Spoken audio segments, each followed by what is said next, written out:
अस्सलाम वालेकुम वरहमतुल्लाहि वबरकातुहू। कैसे हैं आप सब लोग? उम्मीद है कि अल्लाह ताला के फजल करम से आप ठीक होंगे। पहली वीडियो में मैंने आपको कुछ चीज़ों के बारे में बताया था। अब आपको इसी बारे में मज़ीद गाइड किया जाएगा। ये हमने एक ब्लैंक टेम्पलेट जो है वो ले ली है।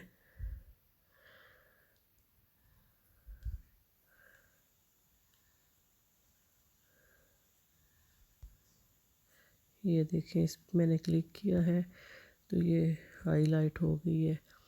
इसी पे हम सारा वर्क करेंगे। सबसे पहले यहाँ पे कलर की बात आ जाती है कि इसका बैकग्राउंड कलर आपने क्या रखना है। तो आप लोगों ने ये जहन में रखना है कि अगर आपका बैकग्राउंड का कलर डार्क है तो ऊपर लाइट कलर में टेक्स्ट जो है वो हो, और अगर लाइट कलर का है बैकग्राउंड तो डार्क कलर में ऊपर टेक्स्ट जो है वो आपने ऐड करना है। बिलफर्ज यहाँ पे देखें, ये हमारे पास कुछ कलर्स हैं। ये जो है वो ग्रेडियंट कलर भी हैं और सॉलिड कलर्स भी हैं। सॉलिड कलर्स वो कलर्स होते हैं जो एक ही कलर होता है, जैसे ये ब्लैक है, ये ग्रे है, ये लाइट ग्रे है, तो ये सॉलिड कलर है। और नीचे जो है वो ग्रेडियंट कलर्स हैं। ग्रेडियंट कलर्स वो कलर्स होते हैं जो दो तीन कलर मिक्स होते हैं। ये देखिए, लाइट डार्क शेड जो है आ रहे हैं और मुख्तलिफ़ कलर्स आ रहे हैं।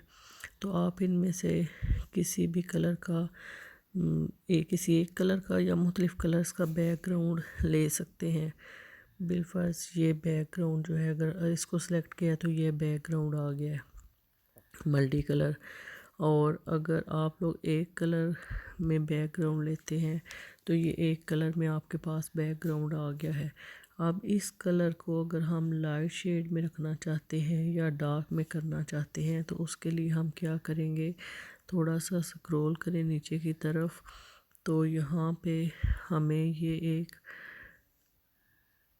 कलर जो है वो मल्टी कलर से नज़र आ रहे हैं। इसमें आप लोगों को एक प्लस का साइन नज़र आ रहा है, तो हम लोग यहाँ पे क्लिक करेंगे और वो मल्टी कलर जो आपको नज़र आ रहे थे वो यहाँ पे नज़र आ रहे हैं। अब हमने करना क्या है कि हमारे पास ये देखें एक सर्कल सा नज़र आ रहा है।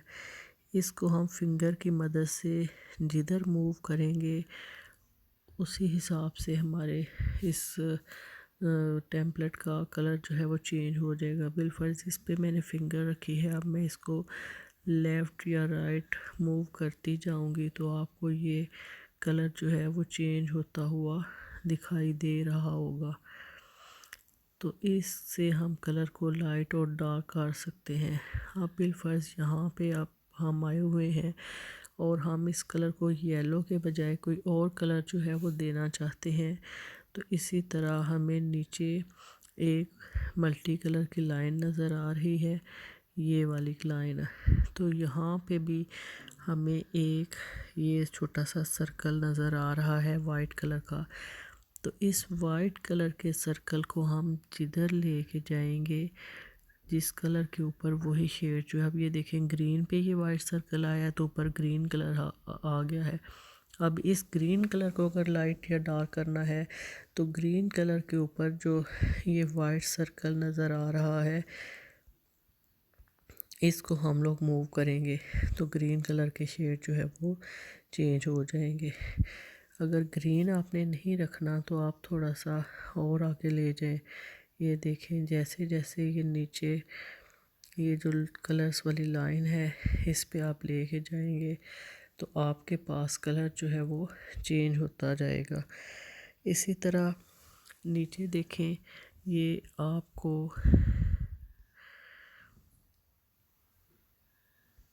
कुछ नंबर्स नज़र आ रहे होंगे, ये देखें